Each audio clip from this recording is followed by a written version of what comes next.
Allahumma sholli ala Muhammad wa ala ali Muhammad. Ibu-ibu, bapak yang kami hormati, alhamdulillah, masyukurillah pada siang hari ini kita bisa hadir di pertemuan pada siang hari ini memenuhi undangan dari kami, Lembaga Dakwah Komunitas PDN Kota Semarang, dalam rangka tindak lanjut untuk pembinaan di komunitas LP wanita di Bulu. Salah satunya pembahasan mengenai itu. Sholawat dan salam kita aturkan ke junjungan kita Nabi Muhammad sallallahu alaihi wasallam. Ibu-ibu dan bapak yang kami hormati, perkenalkan, saya Mas Mandra Juli, saya sekretaris LDK,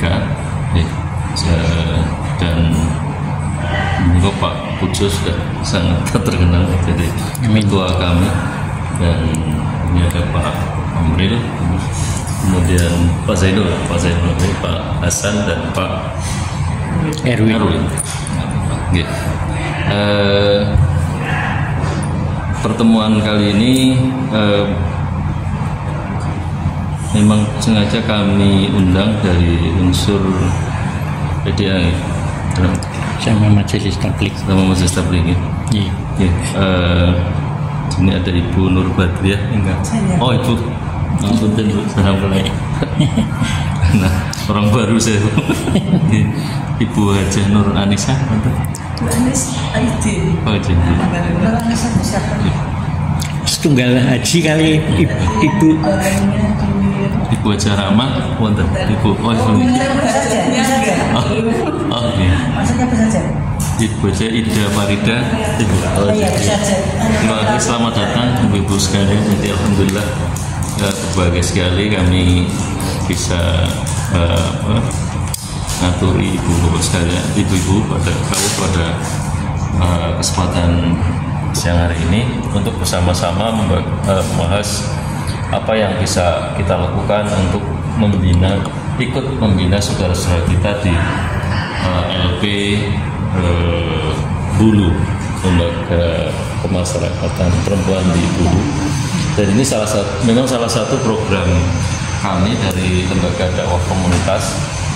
Jadi targetnya di LP Bulu, kemudian LP Tumpane, ada di komunitas pabrik Indofood, kemudian ada beberapa komunitas kesenian, juga ada komunitas di anak-anak di SOS Desa Taruna di Banyumanik, itu Yayasan Kristen, tapi mayoritas penghuninya adalah anak-anak Muslim, dan itu perlu pembinaan yang kuat dari kita, salah satu. Nah, nanti untuk lebih jelasnya Pak Ketua akan memaparkan apa LDK program-programnya, dan secara khusus nanti program yang akan segera kita lakukan pembinaan di LP LP perempuan di itu, supaya kita diberikan kelancaran dan berkah pertemuan pada siang hari ini. Mari kita buka dengan bacaan basmalah. Bismillahirrahmanirrahim. Untuk selanjutnya waktu kami aturkan kepada Pak Ketua, Pak Insinyur Pujo. Bismillahirrahmanirrahim. Assalamualaikum warahmatullahi wabarakatuh. Alhamdulillah wa syukurillah, la haula wala quwata illa billahil aliyil azim. Ibu Hajah Nur Badriah, Bu Nani ya, Bu Hajah Ida Farida. Kemarin kami undang juga di rapat pertemuan dengan Pak Zainul Amri ya, terbatas untuk membahas talkshow di Unimus. Yang terhormat Pak Sekretaris, Pak Zainul Amri, Pak Erwin, dan Pak Hasan, beliau selaku bendahara juga. Akan kami sampaikan dulu ya pemahaman tentang organisasi kita. Jadi lembaga dakwah ini satu lembaga baru pengganti dari lembaga tablik yang sebelumnya tablik, kemudian ada komunitas khusus ditetapkan menjadi lembaga dakwah komunitas. Jadi basisnya adalah ke jamaah komunitas, tentunya melalui dakwah bilhal inklusif rahmatin lil alamin. Terus kita diharapkan menjadi community development-nya untuk menumbuhkan komunitas itu untuk siap di dalam pencerahan dan berbasis pada komunitas. Ya, kita tahu bahwa komunitas menurut pemahaman berbagai pihak. Jadi kita lihat di sini ada 3 bentuk komunitas yang menurut Sukanto, ada yang ikatan darah, ada yang melalui tempat tinggal atau satu lokasi, ada juga karena pemahaman ideologi seperti di Muhammadiyah ini. Artinya bahwa sasaran komunitas kita diarahkan kepada komunitas pada minat yang hobi, kemudian keagamaan maupun golongan atau ras.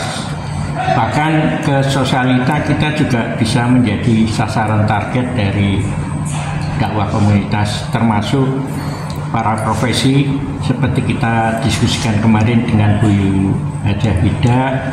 Kita memiliki banyak insinyur, sarjana teknik, doktor, dan guru besar yang bernaung di persaudaraan Muhammadiyah. Dan 3 bentuk ini tadi yang kita jelaskan ya, bahwa minatnya juga ada macam-macam.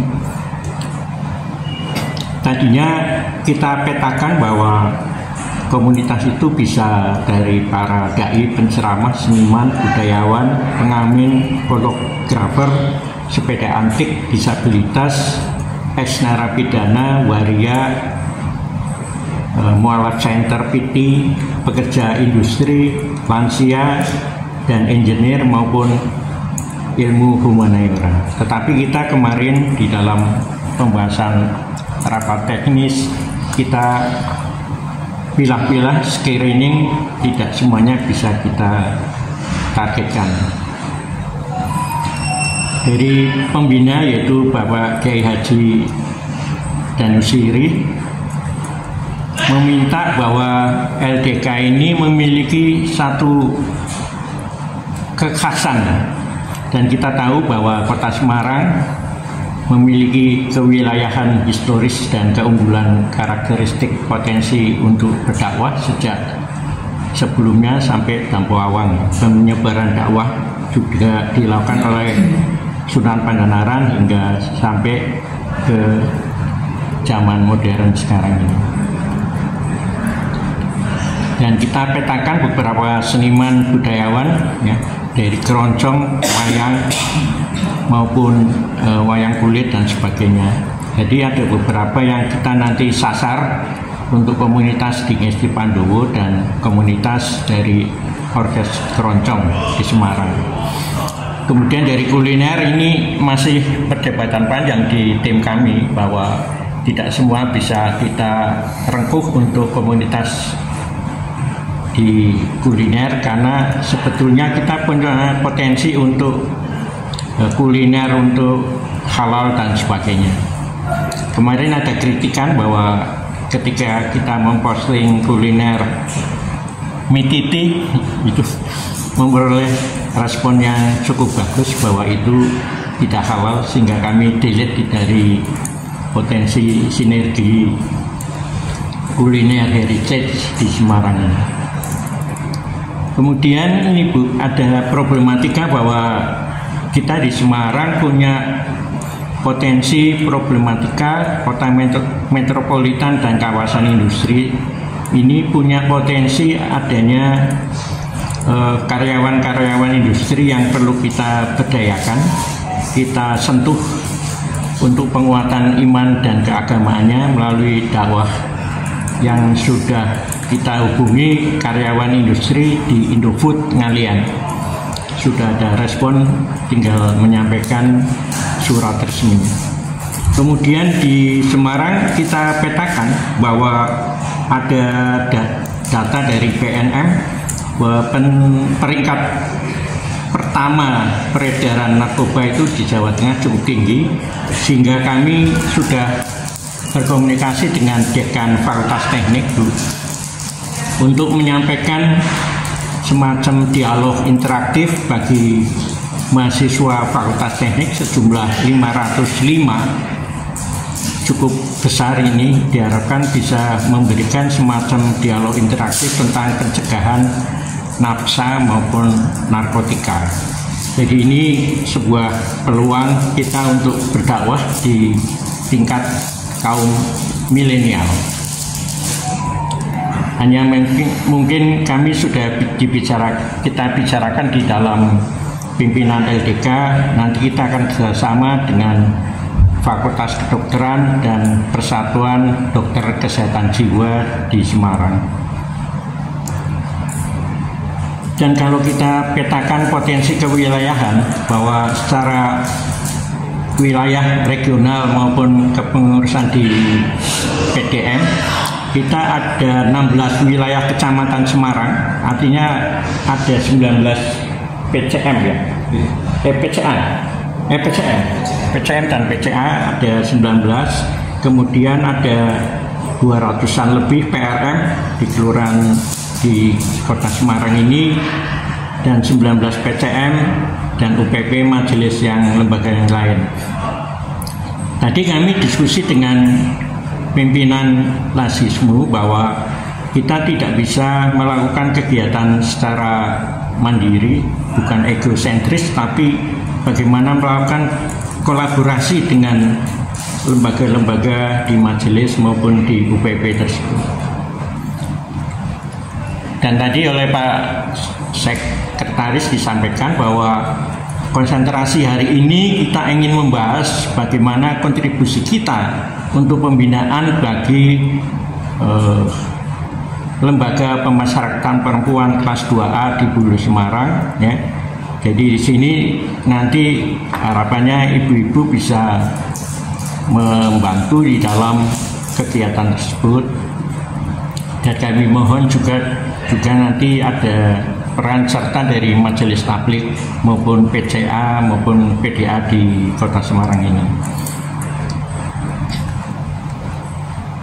Ini kegiatan yang akan dilakukan. Nah, artinya memang kita harapannya program dan agenda yang bisa dilakukan LDK PDM Kota Semarang ini harapannya bisa melakukan kolaborasi dan sinergitas bersama LPPM, Lembaga Pesantren dan Takmir Masjid. Awalnya seperti itu, karena kita di dalam naungan satu pembina, yaitu Pak Kiai Haji Danusiri. Kemudian koordinasi bersama LDK wilayah Jawa Tengah yang telah diikuti rakornasnya di UMS Solo yang dihadiri oleh Pak Sekretaris, bahwa kita harapannya bisa berkolaborasi dengan lembaga majelis maupun PD LDK di Jawa Tengah ini. Kemudian yang keempat, kita sudah melakukan jejaring beberapa lembaga perguruan tinggi nasional maupun perguruan tinggi swasta, termasuk di dalamnya ada Prodi Fakultas Teknik yang sudah merespon untuk siap melakukan kerjasama dalam kegiatan di LDK ini. Dan kami sudah menghubungi teman-teman insinyur di Undip, di Unimus, di Unika, dan Ugdris. Mereka siap menjadi narasumber untuk dialog interaktif profesi para insinyur tersebut. Artinya bahwa memang kita bisa melakukan beberapa kolaborasi organisasi profesi ya, seperti ormas, NGO, dan komunitas-komunitas khusus.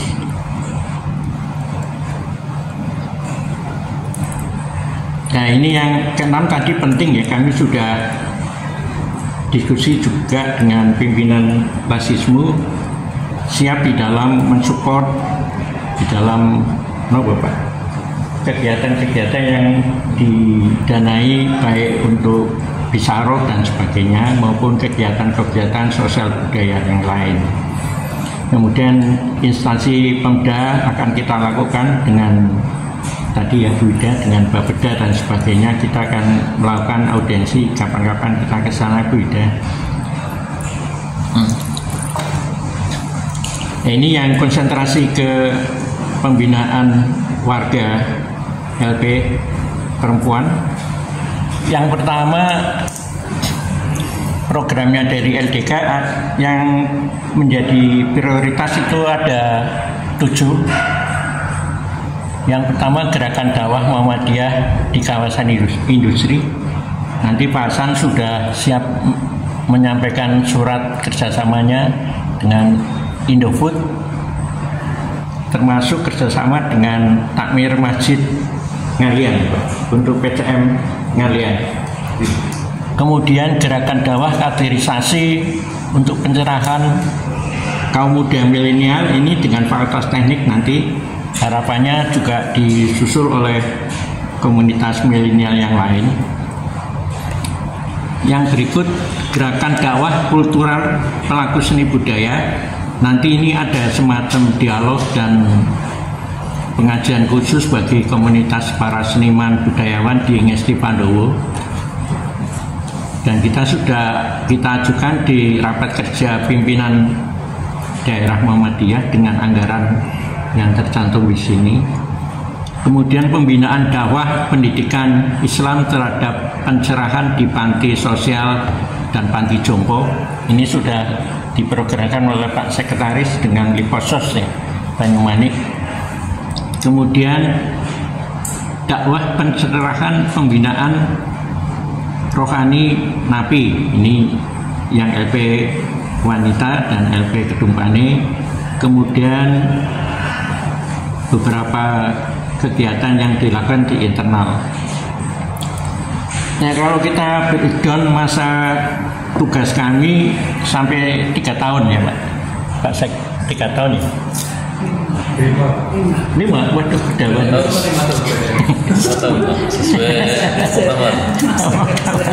Sesuai panjang banget. Artinya tadi ya, kegiatan-kegiatan gerakan dakwah ini bisa disusun dalam jangka pendek hingga jangka menengah. Di kegiatan yang lain juga kita bisa melihat kita bagi 3 term, yaitu jangka pendek, jangka menengah, dan jangka panjang. Kalau beliau sumpah langsung aja Pak. Jadi itu setahun, 3 tahun, 5 tahun gitu aja Pak. Oh gitu. Iya. Nah, setahun, 3 tahun, atau 5 tahun gitu. Oh gitu ya, siap. Itu Ya. nggak sopul gitu.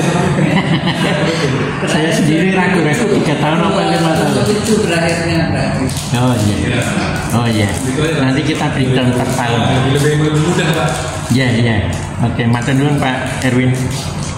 Beliau sangat teliti loh Bu dalam soal planning. Sebetulnya ada metode yang diusulkan oleh Pak Erwin tentang perhitungan sampai nilai rupiahnya berapa dengan dalam jangka waktu berapa tahun ya Pak? Iya. Biasa sudah ini karena AB-nya biasanya. Iya. Beliau nanti ada formatnya sudah dikirim. Lajeng ini Pak, tadi ya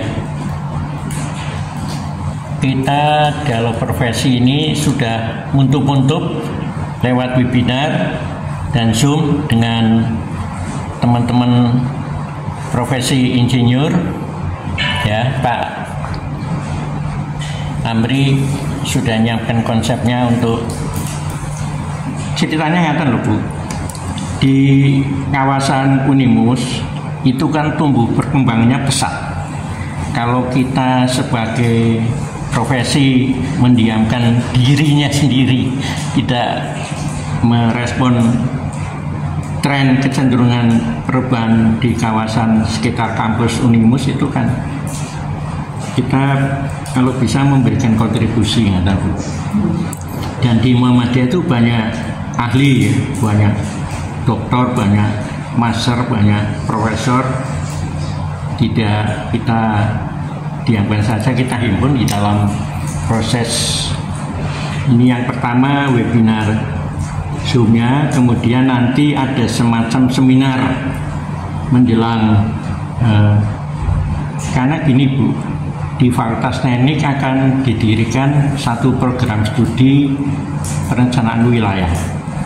Nah, kita diminta menyiapkan kegiatan-kegiatan yang menuju ya akan berlanjut di sesi kedua. Assalamualaikum warahmatullahi wabarakatuh.